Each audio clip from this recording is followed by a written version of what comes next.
Welcome along to Valencia Super Speed Week, the 2020 EuroNASCAR Finals. In the first races of the weekend, Vittorio Garelli was leading the way from Martin Dubeck in second place, the two of them having a great fight for the lead. There was almost contact in the closing stages, the two teammates just avoiding bumping into each other. But it was Vittorio Garelli that hung on to the lead of the race despite the intense pressure, came through to grab the checkered flag, the win, and head towards victory lane. In the second race of the weekend, again, it was Garelli and Martin Dubeck that ran side by side up towards turn one. Garelli's main rival in the championship, Tobias Dauenhauer, sticking his elbows out and trying to squeeze his way through and past his teammate. Unfortunately, it didn't quite work for Martin Dubeck. There was contact between himself and Nicholas Risitano, which pitched the number 7 Hendricks Ford into a spin, and the Czech driver would drop all the way down through the order. Dylan Derdala was having a great weekend, fighting away, trying to keep Tobias Dauenhauer behind, and all that aided the cause of Vittorio Garelli, who came through to take his second win of the weekend. He now leads the championship on 253 points as we head into the double points races. It's the same format for the finals. 2 championships, 4 races to come. 2 for EuroNASCAR Pro for the pro drivers. Alan Day leads the way, and 2 for the young and the amateur drivers racing in EuroNASCAR 2. Vittorio Garelli leading the championship. Well, the sun's shining, but cold ambient conditions as the cars went out to qualify around this 4-kilometre or almost 2.5-mile Circuit Ricardo Tormo. 14 corners for the drivers to get used to over what is going to be a 15-lap race for the first of 2 finals for EuroNASCAR 2. Remember, it's double championship points. In the qualifying session, Tobias Dauenhauer put his number 50 Hendricks Ford onto pole position. Let's hear from the pole sitter. Very happy that we could show our performance in this qualifying after all the struggle we had since Croatia with the car, with the problems we had. So yeah, happy to P1 in the qualifying, and hopefully we will have a good result in the final one in the afternoon today. Well, let's see what happens in the first final of the weekend, and it's the 2 main championship rivals and teammates that line up on the front row of the grid. It's Tobias Dauenhauer on pole position, championship leader Vittorio Garelli alongside Vladimir Stoitzis and Alessandro Brigatti on row number 2, with Martin Dubeck and Dylan Derdala on row number 3. Simon Palat and Francesco Garisto sit there on row number 4. Double championship points, buckle up, we go green for the first final this weekend in EuroNASCAR 2 here at Circuit Ricardo Tormo. Tobias Dauenhauer has the all-important inside line for the first corner, the third gear left-hander at Aspar, but Vittorio Garelli, the championship leader, and his teammate tries all the way around the outside. Alessandro Brigatti and Dylan Derdala running very wide indeed in 3rd and 4th place, but Tobias Dauenhauer also has the inside line for turn number 2, and he's able to hang on to the lead of the race. Garelli down into 2nd position, but he did start from the outside of the front row of the grid, and Alessandro Brigatti is now up into 3rd place. Vladimir Stoitzis down to 4th, possibly down into 5th place as well. But Tobias Dauenhauer doing exactly what he needed to do in this race and looking to try and close the championship deficit that exists. We ride on board with the number 48 car in the hands of Francesco Garisto, trying to hunt down Dylan Derdala, who lies ahead.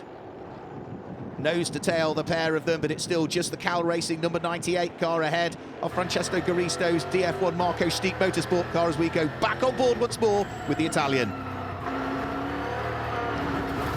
Bouncing over the curves for Francesco Garisto. Dylan Derdala runs wide and loses momentum as well coming out of the corner. Now that gives Garisto the outside line up towards the final corner. Has he got the overlap though on Dylan Derdala? Turns in towards the left-hander, runs very wide on the exit of it, so Dylan Derdala goes back through. He's also now got Vladimir Stoitzis trying to attack him and steal the place away. Up towards Aspar, almost contact between the pair of them.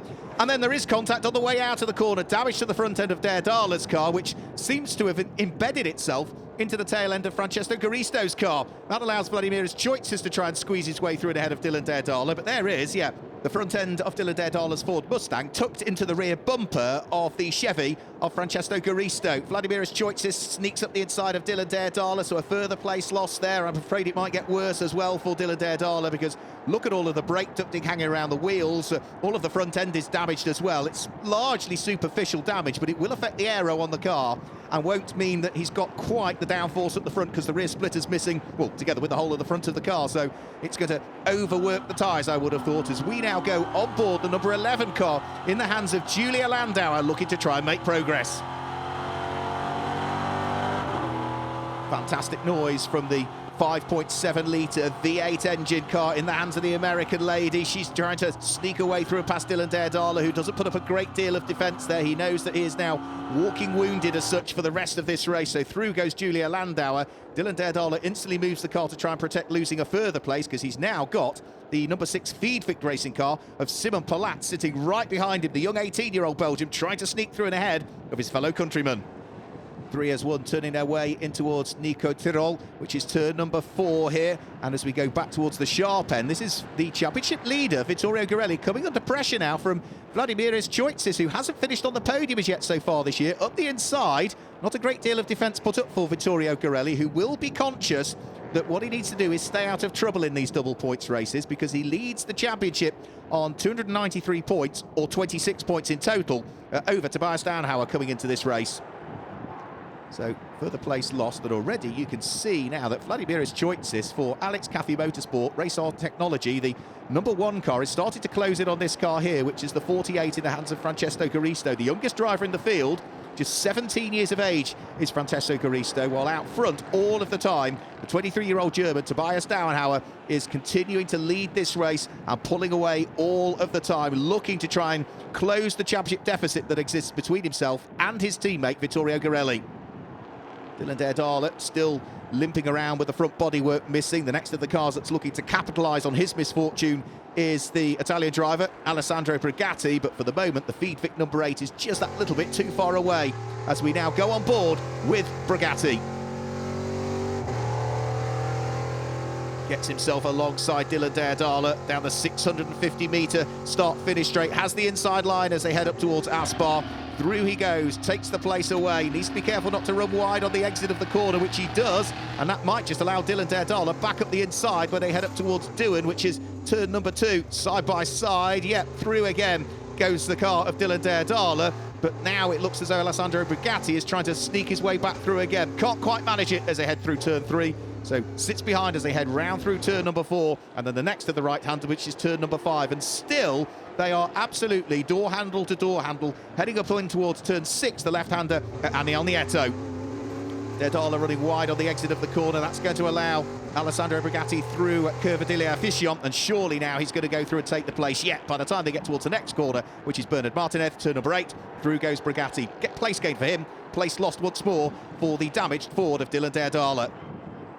Well, now it looks as though Francesco Garisto is coming under ever more pressure now, isn't he, from Vladimiris Choitsis? There's no real damage done other than that bumper that he's dragging off the front end of Daredala's car that's still tucked behind the Chevrolet Camaro and doesn't look as though it's going anywhere. But Vladimiris Choitsis looking good here, and looking even better now because there's a drive-through penalty for Francesco Garisto, so that's going to promote Vladimiris Choitsis further up through the order for a driver who has been so consistent this year but hasn't actually finished on the podium. He could well be on for 2nd position in this race, so he would be on for his best result of the season. Once Garisto obeys that drive-through penalty, promote Julia Landauer onto the podium for the first time this season. Let's have a look. Is Garisto going to comply? Yes, he heads towards the pit lane. So Choitsis is now up into 2nd place. The number 11 PK Carsport car of Julia Landauer on for a season's best as she moves up into 3rd. And Simon Palat for Feedvic Racing will move it into 4th place. And all of those drivers in 2nd, 3rd and 4th on for their best results of the season. For Tobias Downhauer, though, this is exactly what he needed to do. Outscore his main championship rival. And he's looking good here potentially to come through for what will be win number 3 of the season. For Dylan Daredala, though, still work to do. He's under pressure now from the returning Japanese driver, Kenko Miura, looking to try and work his way through. Non-championship point scoring this weekend, Kenko Miura. He's having a great little fight with Dylan Daredala's car, and right behind him now is the car that's just done the drive-through penalty, which is Francesco Garisto, looking to try and make progress. Door is open, through he sneaks. Place lost for Kenko Miura. Now Francesco Garisto has now managed to catch up with the car whose front bumper he is still dragging around the circuit at this stage, Dylan Daredala, but then Garisto runs wide and into the barriers, I'm afraid to say, so yet more damage to the right rear corner of his car. Should, I'd have thought, be able to continue in the race. Now we go on board with Vittorio Garelli, and that engine does not quite sound as crisp as it ought to. He's losing a place here to Ariana Casoli, who's looking to try and work her way through. But I do worry that all is not good on board the number 18 Ford at this stage, because he's dropping down through the order. He desperately needs to try and make sure that he finishes the race, but The car is just getting slower and slower and slower. There's lots of lights flashing on board as well, which suggests there are some mechanical woes that he is trying to drive his way through. But are we going to see the champion even finish the race? No, all of a sudden, the engine dies, and that's it. Vittorio Garelli is not going to finish this race, and his main championship rival is leading it. Garelli parks the car up, and that is such disappointment for Vittorio Garelli, because it does mean that Tobias Dauenhauer, potentially, with the win, is going to pick up the lead of the championship as well. He was 26 points behind coming into this race. Well, if Tobias Dauenhauer comes through for the win, he would lead the championship by just 8 points heading into the final race of the season for EuroNASCAR 2. He's exiting the final corner up towards the checkered flag, which is going to fly for the 3rd time this season. It is Tobias Dauenhauer that heads towards victory lane. Vladimir Choitzis finishes on the podium for the 1st time this year in 2nd place, and Julia Landauer also heads towards the podium for the 1st time as she finishes in 3rd place. Delight for Tobias Dauenhauer. Let's hear from the race winner. It was a perfect race for me. I'm very happy now we can show our performance of this car. We struggled since Croatia with big problems. Now we solved it. Very happy. It was a perfect race for me. I'm sorry for my teammate. I only saw him. He had a technical issue. Yeah, good for me. Good points for the championship, and hopefully a good race tomorrow as well.